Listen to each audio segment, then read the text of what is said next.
Lo primero que vio Jake Hollister fue algo oscuro tirado en medio del pastizal.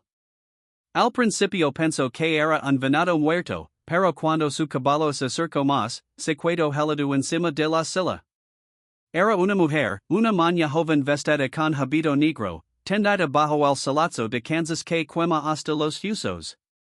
Jake brincó del caballo tan rápido que levantó una nube de polvo como si fuera humo. Cayó de rodillas junto a ella. Iba descalza. Los pies los tenía cortados, linos de tierra y sangre seca en cada dedo. El habito olía a sudor viejo y tela cocida por el sol. Ese olor fuerte amido y calor que te dice que alguien leva horas, tal vez días, corriendo bajo un cielo que no perdona. Jake le tomó la muñeca para buscarle el pulso. La piel lo ardía como si hubiera caminado leguas sin parar. Los labios se lo movieron apenas. Un susurró tan débil que creo que era el viento. Esto está prohibido. Se acercó más. Ella lo repitió, ahora con la voz temblando, como se hasta decirlo le diera miedo. Jake, con sus 52 años, había visto de todo, sequías, balaceras, inviernos que matan ganado, pero nunca a una maña tirada sola en la pradera con el miedo pintado en la cara. Los ojos de ella se brillaron a medias, azules y perdidos. Miedo puro, pero debajo había una herida vieja que cargaba desde hace rato. Jake le levantó la cabeza con cuidado y sintió el calor que le salía del cuerpo, calor de fiber. Cuando le tocó el hombro para ver si tenía heridas, ella volvió a susurrar. Esto está prohibido. No era advertencia, era súplica. Y Jake entendió, no le tenía miedo a él. Le tenía miedo a las reglas, al que dirán, al castigo que le hacía una maña joven se deja que un ranchero cualquiera le ponga una mano encima, aunque sea para salvar la vida. Sacó su paliacate, lo mojó con el agua de su cantimplora y se lo puso en la frente. Él se encogió al principio, luego se dejó caer, como si fuera la primera cosa fresca que sentía en días. A lo lejos se oyeron cascos. Si alguien del pueblo la encontraba en sus brazos, la cosa no iba a acabar bien ni para ella ni tal vez para él. Jake le pasó un brazo por debajo de las rodillas y otro por la espalda. La levantó despacio. Ella se lo recargó en el pecho como si no le quedara fuerza ni para resistirse. Pasaba casi nada. Había una historia detrás de esa delgadez. Fuera lo que fuera que había echado a una maña al puro centro de la pradera de Kansas, no era cualquier cosa. Y mientras la lavaba hacia el caballo, una pregunta que no lo dejaba en paz era, ¿qué carajos puede ser tan prohibido para que una maña joven termine perdida en medio de la nada? Jake cabalgó despacio, con un brazo firme alrededor de la maña para que no se cayera. Ella no dijo nipo en todo el camino, respiraba cortito, la cabeza apoyada en su pecho. Cuando llegaron al arroyo cerca del rancho Hollister, Jake se dio cuenta de algo raro. Ni siquiera cuando despertó a medias y vio que la cargaba un desconocido, se resistió. Al contrario, sus dedos se aferraron a la camisa de él como si fuera lo único seguro que le cuidaba en el mundo. Bajo del caballo y la cargó hasta la cabana. Era un lugar sencillo, paredes de madera, una olla en la estufa y una biblia en la mesa que no abría tanto como se prometía a sí mismo. La acostó con cuidado en su cama. Mojó un trapo y se lo puso en la frente. Ella se movió, abrió los ojos apenas lo suficiente para ver dónde estaba. Alivio. Un alivio lento que decía que lavaba mucho sin sentirse segura.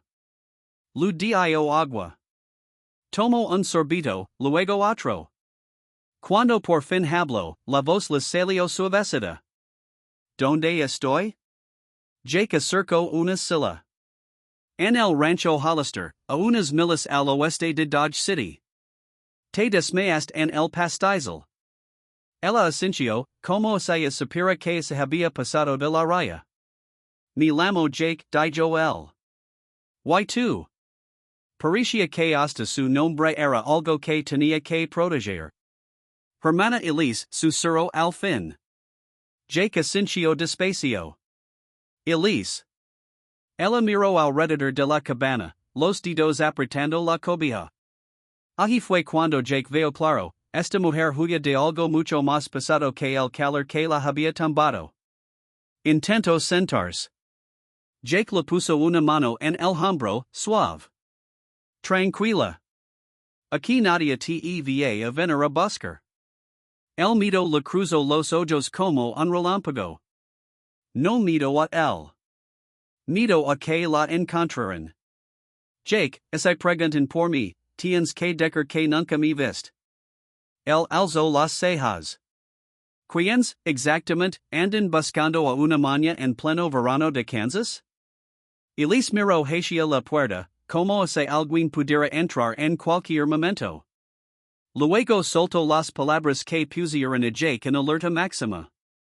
Jake, yo no hué de Dios.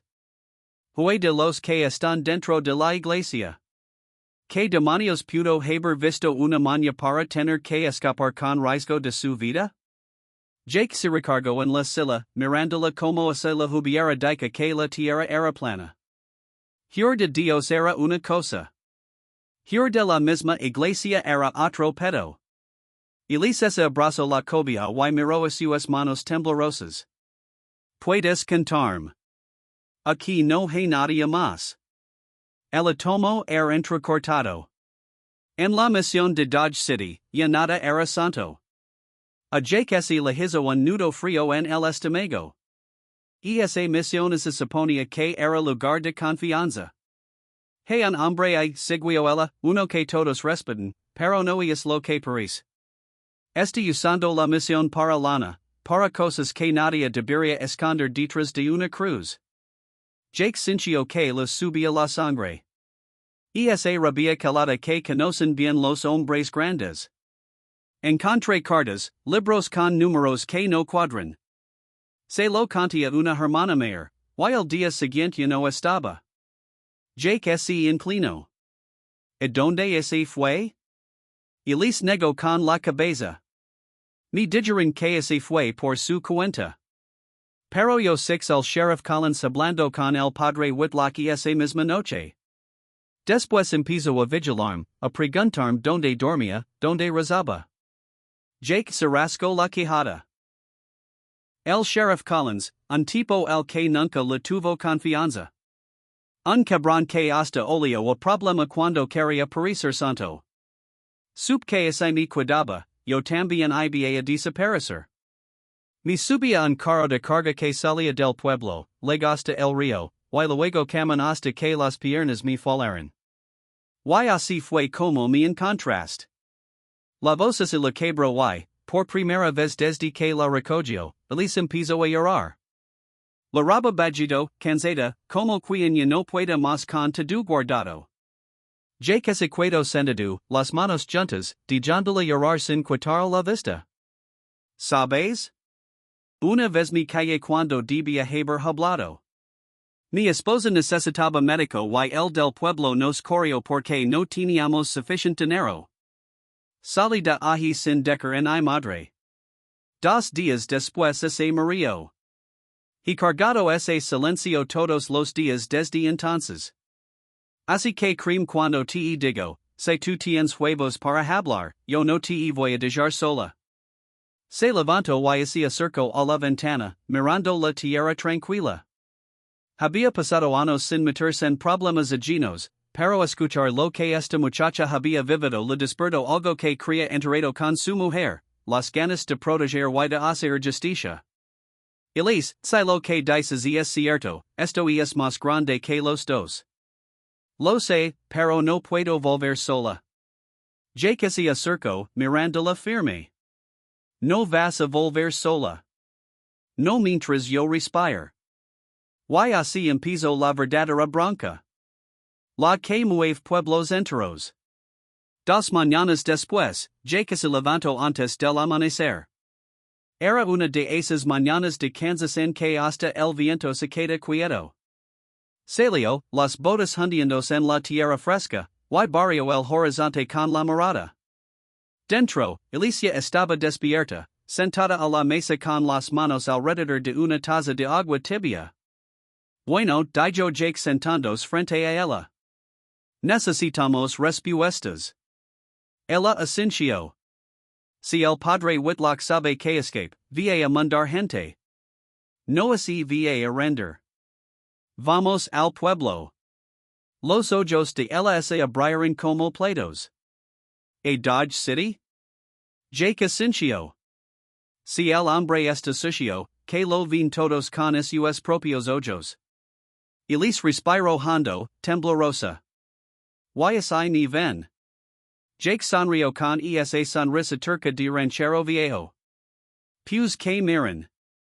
Tú no tienes por qué andar escondiéndote. Salieron juntos. Antes de monta, Jake le dio un sombrero viejo que colgaba junto a la puerta. Estaba destinado y le quedaba grande, pero cuando se lo caló hasta las cejas le tapó media cara y le dio justo el valor que necesitaba. La pradera esa ebria ancha y dorada, el calor ya subiendo aunque apenas amanecía.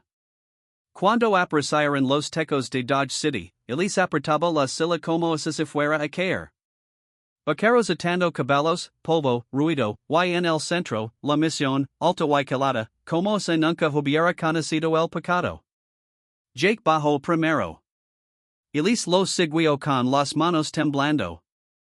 Él le puso una mano suave cerca del codo. Aquí estoy. Al llegar al borde del pueblo, a Elise casi se le doblan las piernas otra vez. No sé si pueda. Susurró. Jake le ofreció su mano, áspera y firme. No tienes que gritar al mundo. Solo tienes que decir la verdad una vez, y yo voy a estar parado a tu lado mientras lo haces. Por primera vez en mucho tiempo, tenía miedo y no estaba sola. Mientras caminaban hacia las puertas de la iglesia, la gente empezó a voltear. Una maña desaparecida nunca permanece secreta mucho tiempo. Junto a la entrada estaba el sheriff Collins. Avanzó con esa sonrisa asiatosa que ponía cuando quería tener la sartén por el mango. Buenos días, Jake. ¿La traes de vuelta a donde pertenece? Jake en I parpadeó. Depende. ¿Tú piensas decir la verdad hoy? La sonrisa del sheriff se le barró un poquito y dejó ver al hijo de puta que levaba dentro. Entonces se abrieron las puertas de la misión y salió el mismísimo padre Whitlock, cara serena, ojos fríos como charco de enero. Su mirada cayó sobre Elise. Ahí estás, hija. Ven, vamos a arreglar esto adentro. Elise dio un paso atrás. Jake dio uno adelante. Y en plena calle de Dodge City, el aire se puso tan tenso que parecía que iba a tronar. La mano del sheriff bajo hacia la pistola. Los ojos de Whitlock se achicaron. Jake entendió, no venían a platicar.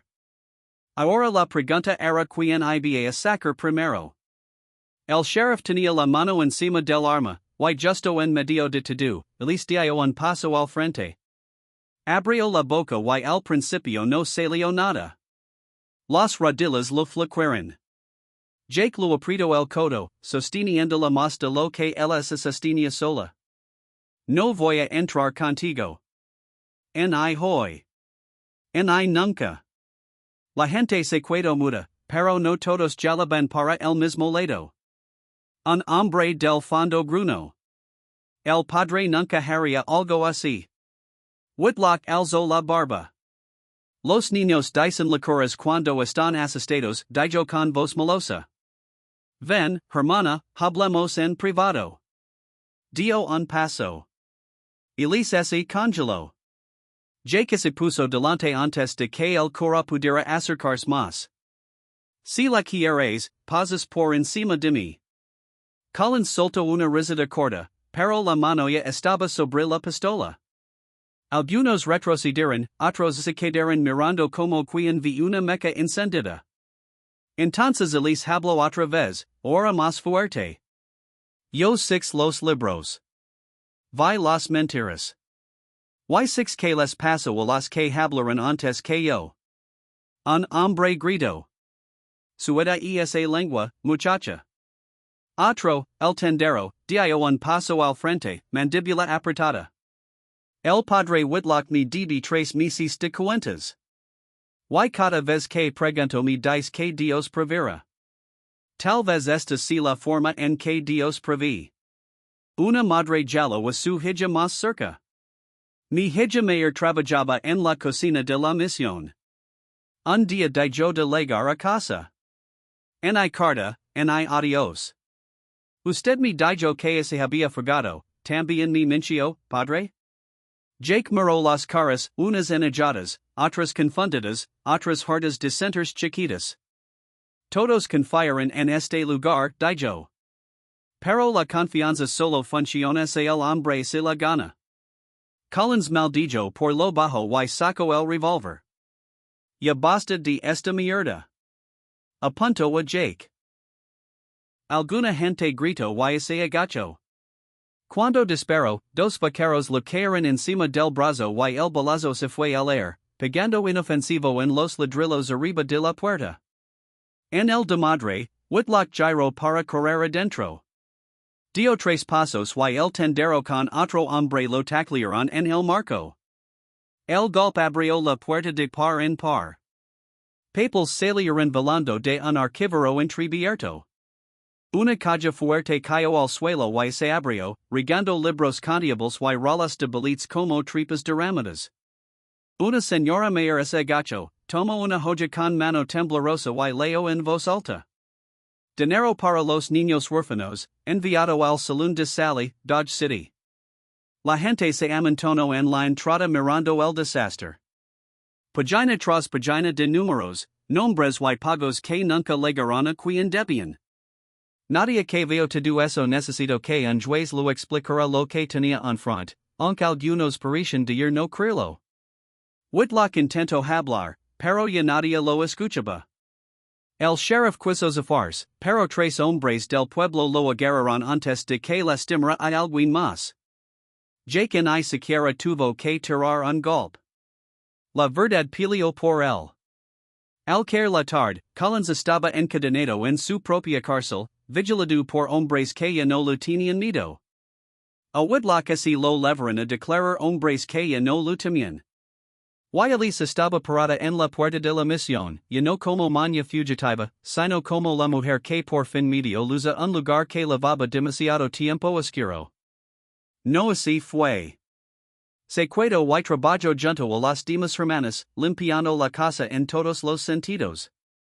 Los libros se arreglaron, las bocas hambrientas por fin comieron con el dinero que les habían robado años. Y cada sábado al atardecer, cuando terminaba el trabajo y la luz se ponía suave sobre la pradera, Jake llegaba, ataba su caballo al mismo poste de siempre y esperaba en silencio. Ella seguía usando el hábito y no decidía qué hacer con sus votos. Pero los dos sabían que algo había empezado aquel día en el pasto cuando un ranchero cansado levantó a una maña cansada y se negó a dejar que desapareciera. A veces el amor más valiente no grita desde los tejados. Solo liga cada sábado, amarra el caballo en el mismo lugar y espera caladito en la luz dorada hasta el día que ella esté lista para salir a su encuentro. Y si quieres más historias del oeste así, caladitas pero cabronas, suscribid y sigue el camino conmigo.